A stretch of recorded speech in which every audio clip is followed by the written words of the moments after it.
C'est le premier rendez-vous avec l'actualité cette semaine sur Congo 26 Télévision. Mesdames et messieurs, bonsoir et bienvenue dans cette grande édition dont voici les principaux titres. 17 mai, poste posé ce lundi, hommage au FARDC. La célébration de la journée du 17 mai, une date hautement symbolique en République démocratique du Congo, marquée par des hommages à nos forces armées engagées au front pour la défense de la patrie et l'intégrité territoriale. Dans le domaine de la santé, on parle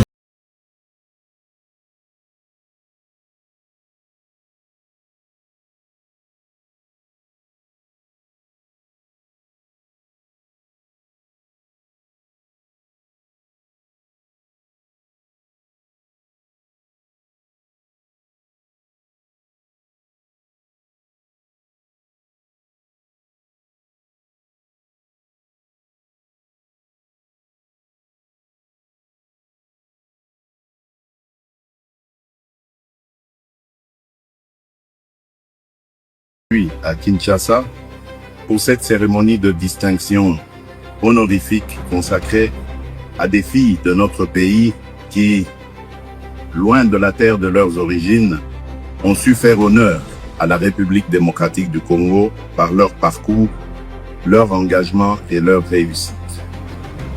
Votre réussite montre que l'identité congolaise n'est pas un enfermement. Elle est une force, elle est une mémoire, une énergie, une dignité et une responsabilité. Notre pays a besoin de modèles.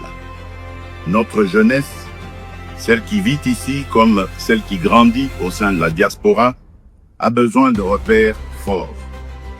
Elle doit savoir que le travail paye, que la discipline élève, que l'engagement construit, que la fidélité aux valeurs républicaines donne du sens à la réussite. Vous êtes, mesdames, ces repères. Vous prouvez que l'on peut porter une fonction publique à l'étranger et demeurer par son parcours une fierté congolaise. Votre exemple parle à nos jeunes filles. Il parle à nos jeunes garçons. Il leur dit que l'excellence n'a pas de frontières, que l'ambition est légitime lorsqu'elle s'accompagne du travail, d'humilité et de service, et que la République démocratique du Congo a besoin de tous ses talents où qu'ils se trouvent. C'est aussi cela, le rayonnement d'un État moderne. Ce n'est pas seulement la puissance de ses institutions, la richesse de son sous-sol et l'étendue de son territoire. C'est également la valeur de ses citoyens. Chaque Congolaise et chaque Congolais qui réussit à l'étranger, dans la dignité et dans l'excellence, ajoute une lumière au nom du Congo.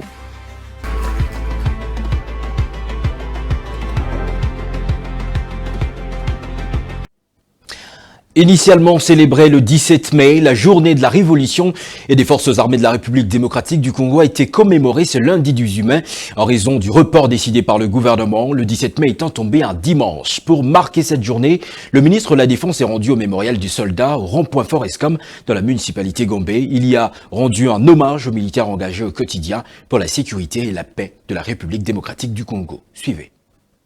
Rendons hommage aux forces armées de la République démocratique du Congo et FARDC à l'occasion de la journée leur dédiée. Le vice-premier ministre, ministre de la Défense, Guy Kabongo Mwandamvita a rappelé l'importance de reconnaître le sacrifice des militaires engagés sur les différents fronts à travers le pays. C'était très enrichissant aujourd'hui. On ne peut pas sauver un pays, on ne peut pas garantir la sécurité de nos concitoyens si l'armée et la police ne sont pas mises au premier banc. Donc c'est une journée très importante, la journée que nous devons d'ailleurs enseigner dans nos écoles primaires pour que nos jeunes, que nos enfants grandissent avec le patriotisme. Une cérémonie d'hommage qui intervient dans un contexte sécuritaire toujours tendu dans l'est du pays où les FARDC poursuivent leurs opérations pour le retour de la paix. En santé publique, évolution de la situation liée à la 17e épidémie d'Ebola déclarée en Ituri. Aux côtés des équipes de riposte, des autorités locales et des partenaires, le gouvernement renforce la coordination des interventions pour protéger les populations et contenir rapidement cette épidémie, selon des déclarations à la presse. La République démocratique du Congo a déjà vaincu Ebola à 16 reprises avec courage et détermination, et la 17e fois, le pays vaincra encore cette épidémie grâce à l'unité, la vigilance et la mobilisation de tous. Écoutez le ministre de la Santé publique, Hygiène et Prévoyance sociale sur place en Ituri, dans cet extrait choisi par notre consoeur Ebenezer Bwanga Winamoyo. Le gouvernement de la République a voulu montrer très rapidement qu'on ne peut pas laisser nos populations se débrouiller seules pendant plusieurs jours. C'est pour ça que nous sommes déjà venus ici. Mais vous savez que nos équipes étaient arrivées même avant cela, d'abord pour faire le constat et puis surtout pour faire les prélèvements qui nous ont permis de confirmer ce diagnostic le 14. Et le 15, nous avons fait la déclaration internationale, la déclaration officielle. Et donc, nous avons déjà déployé la riposte. Et là, aujourd'hui, nous sommes venus pour compléter ce déploiement de la riposte avec notamment de ressources matérielles, mais aussi des ressources humaines du Centre d'opération d'urgence de santé publique. Nous avons déjà, et le gouverneur nous a déjà aidé pour ça en choisissant les sites. Les sites sont déjà choisis. À Rwampara et puis à Mongwalu et puis ici à Bunia, les sites sont déjà choisis. Et ce matin, nous, on a amené justement toutes les tentes pour monter les centres de traitement. On sait que les hôpitaux sont déjà sous tension parce que à cause des malades. Je voudrais informer ici la population que nous avons 59 malades qui sont activement pris en charge actuellement. Mais on se prépare à avoir des centres de traitement sur les 3 sites pour pouvoir élargir nos capacités. Ce n'est pas une maladie mystique, d'une part. D'autre part, plus vite on va prendre le malade en charge, plus vite on va le soigner, mais plus vite on va arrêter le déplacement ou qu'on appelle la propagation du virus. Donc ce n'est pas une maladie mystique. Faites-vous savoir, faites-vous connaître pour qu'on vous prenne en charge et pour qu'on évite que la maladie se généralise. C'est vraiment ça le message. Le traitement est gratuit. Dans le même chapitre, la maladie à virus Ebola déclarée dans la province du Nord Kivu, le gouverneur militaire Somo Kakule appelle la population au respect des mesures préventives. Son message a été communiqué ce lundi devant la presse à Beni par Priska Luanda Kamala, coordinatrice provinciale en charge de la santé. Ces propos sont recueillis par notre correspondant sur place, Ricardo Olenka. Chers membres de la communauté du Nord Kivu, la province voisine de l'Ituri est en épidémie de la maladie à virus Ebola déclarée le 15 mai 2026 par le gouvernement de la République démocratique du Congo à travers le ministère de la Santé et Prévoyance sociale. Dans sa déclaration, 246 malades, parmi lesquels 80 décès, ont été enregistrés dans les zones de santé de Mongwalu, Rwampara et Bunia.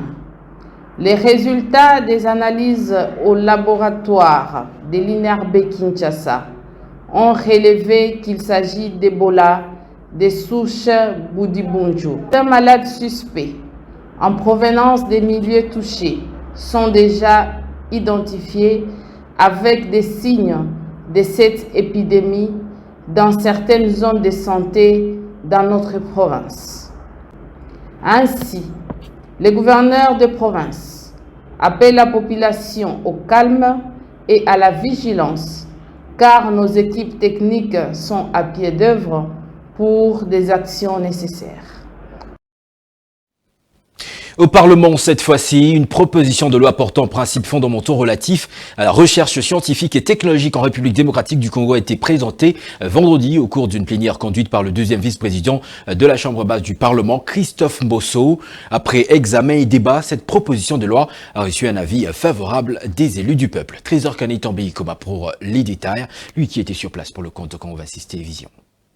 Portée par l'élu de Mwamba, Dorothée Madia Mwamba, cette proposition de loi portant principes fondamentaux et technologiques en République démocratique du Congo a été jugée recevable par ses collègues avec une majorité importante.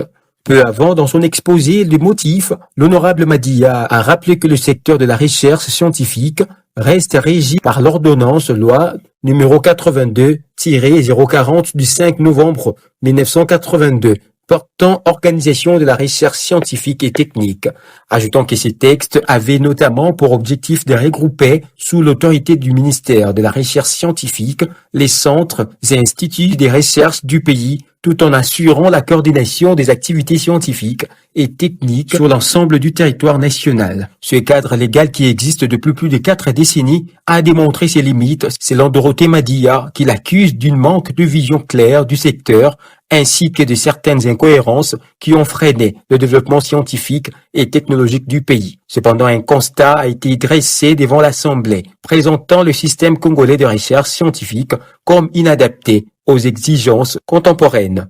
Cet élu de Moamba a notamment évoqué les désintérêts progressifs pour la recherche scientifique, l'insuffisance de financement, la fuite de cerveau, ainsi que l'absence de mécanismes efficaces de production de droits de propriété intellectuelle. Ici est dénoté qu'à travers cette proposition de loi, son initiatrice attend moderniser les cadres juridiques de la recherche scientifique en intégrant les évolutions constitutionnelles, institutionnelles et technologiques. Cependant, une commission a été mise en place afin d'examiner d'une manière approfondie cette proposition de loi qui s'avère importante pour l'avenir de la recherche scientifique en République démocratique du Congo. Et que des partis politiques, dont ce journal, face aux manœuvres de quelques frondeurs et des personnes malveillantes, se réclamant machiavéliquement de la FDC, la fédération de cette formation politique pour le Nord Kivu n'y décolère pas. Elle fustige ce comportement qu'elle qualifie d'imposture et renouvelle son soutien à son autorité morale et président statutaire, le professeur Modeste Batilukwebo, tout en saluant les avancées aujourd'hui enregistrées sous le leadership du président de la République, chef de l'État, Félix-Antoine Tshisekedi Tshilombo. Le vice-président national de la FDC Nord Kivu, Jean de Dieu Banyeni, l'a dit lors d'un rassemblement tenu le week-end dans la ville de Béni. À l'issue de cette rencontre, la Fédération FDC Nord Kivu s'est résolue d'élever les tons pour dénoncer toute manœuvre cabalistique visant à déstabiliser la deuxième force politique de l'Union sacrée de la Nation sur fond de haine, sachant que l'AFDC est une formation politique qui a su s'imposer sur l'échiquier national via ses fédérations dans les différents coins de l'RDC et en dehors de ses frontières, comme en Europe. Après des discernements et d'ignorer ces agitations périles, le parti FDC fonctionne dans le strict respect de ses statuts et règlements intérieurs. L'AFDC Nord Kivu tranche, Modeste Batilukwebo est et restera président statutaire et autorité morale du parti.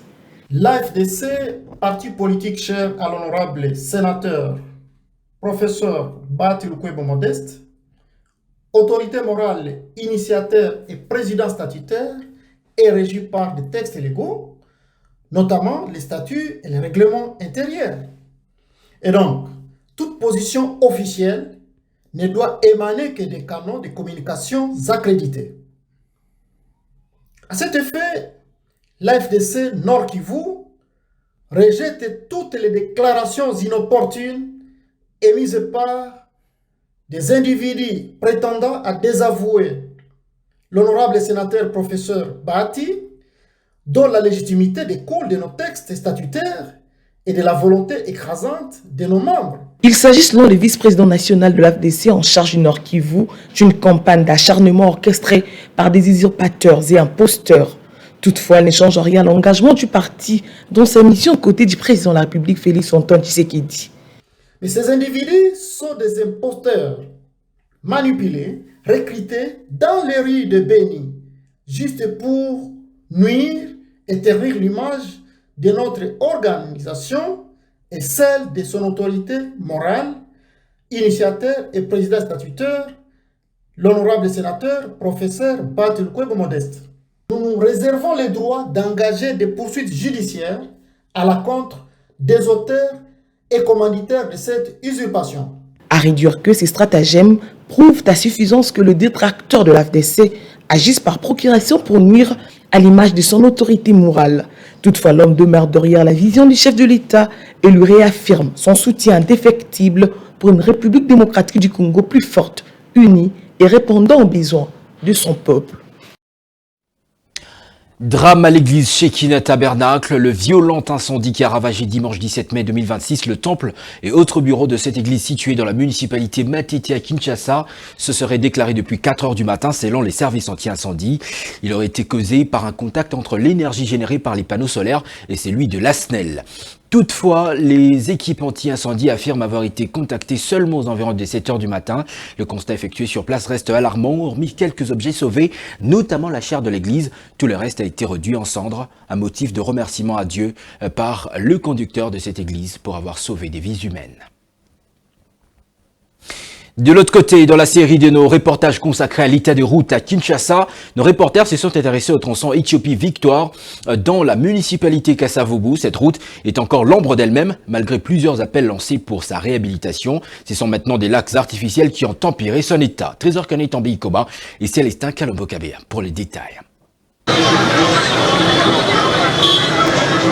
Selon des témoignages, ces lacs artificiels nés dans ce coin de Kinshasa est la conséquence des eaux de pluie refoulées par les caniveaux, mais qui ont choisi pour demeure la chaussée. Kinshasa ezo faire face na mama na likambo o ezali assainissement. Mai wana ezo uta na baterache. Pourquoi euti na baterache lelo ekomi na zela? C'est parce que les terrassiers eza bouché. Moyen mai elekana ezate yango wana e créer nzela na yango lelo tozozo conséquence na yango en tant que ba chauffeur kokweya mituka kobeba makambo ebele bele. Libulu oti bomona ngo soki bomona ko tumukie bo pese fort na biso ba chauffeur to sala ka mo fort moko awa ya ko bwaka mabanga ya ko sa musala ya ko kunda boye baka niveau nyonso awa e koma boucher mai e uta kuna ekidagate et les karaté. La charge de remédier à ce chaos semble être partagée entre les autorités urbaines et municipales. Tobaki mbela na bakonza mboka libulu oyo boza komona na mai ozotelema na Victoire na ebike sobo kitimuke bo mona mai wana eza uta Kimbuta règne ya Joseph Kabila na André Kimbuta lokola mokonzi ya ville province de Kinshasa alekana tozwaki Gentini Ngobila alekana tozwaki lelo toza na ye Daniel Mbumba mais libulu eza kaka eza plus de 10 ans ndenge tozobozo mona ngo boye conséquences eza néfaste. Eloko mboko yake na kufa président obimisa bambongo misala esalama mais eloko tozwa échec makasi na misala na ville ya Kisasa eza ekomi musala nyonso pota babukumesi basala ngo ekomi gouvernement central ka gouvernement central mais gouvernement central c'est un échec ye mutu moko aza kozwa charge ya ville ya Kisasa mobimba akoyeba ndenge ni kosala musala biso ba congolais pe biso président alakaki biso ba jeune to soutenir ye biso ba jeune to sengi boye président de la république amena biso agarde a aider biso bazongi sa charge na babokumesi. Cette voie publique d'intérêt commun mérite mieux, d'où une réhabilitation urgente pourrait redonner à ce coin de la capitale sa robe date.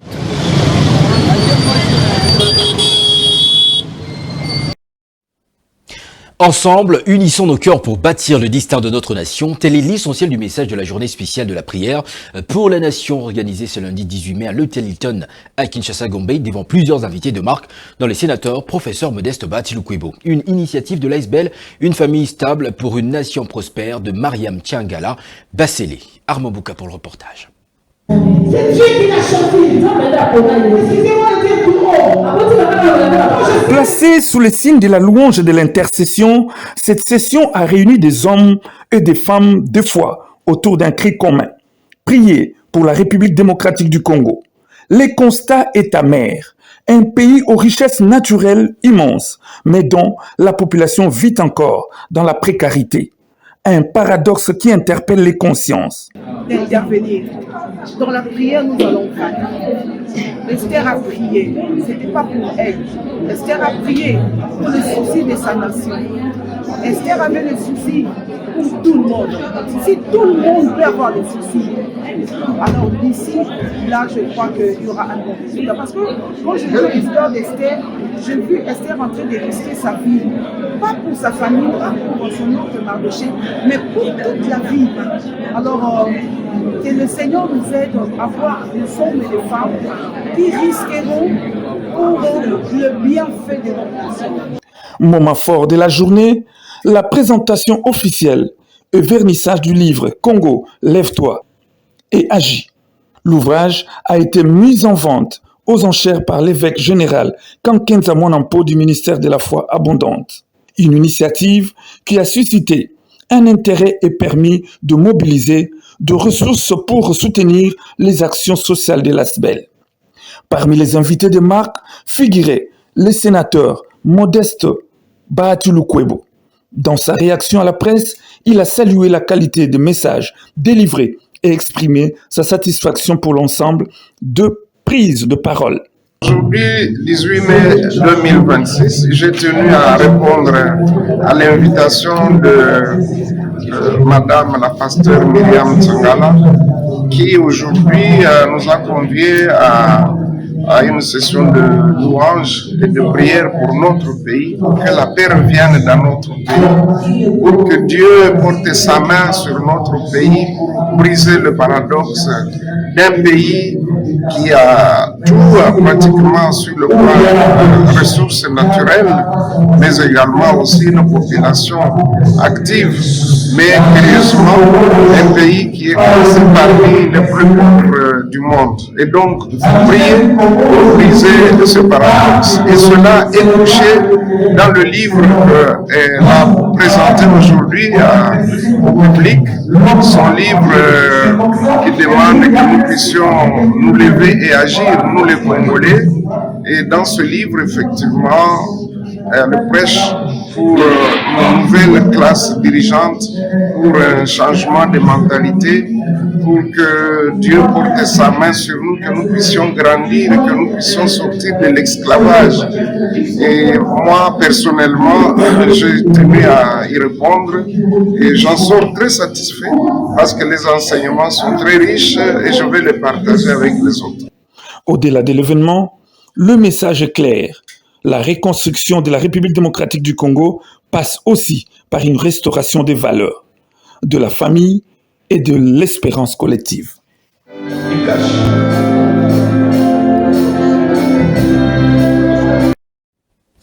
Au chapitre de sport, pour finir, après une longue période d'attente, le sélectionneur de l'équipe nationale de la République démocratique du Congo vient de rendre public ce lundi 18 mai 2026 la liste de joueurs pour la Coupe du Monde 2026. À force de vouloir sécuriser son groupe, le sélectionneur national de Léopard donne l'impression d'avoir déjà choisi la prudence plutôt que l'ambition. Aucun nouveau visage fort, aucune prise de risque, aucune véritable récompense pour certains joueurs en pleine explosion, comme si la porte de la sélection nationale était désormais réservée aux habitués. Suivez. Donc 26 joueurs. Gardien de but. Mpassi Lionel. Timothy Fayolou. Mathieu Epolo. Défenseur. Chancel Bamba. Aaron Wan-Bissaka. Axel Toisébé. Arthur Masuaku.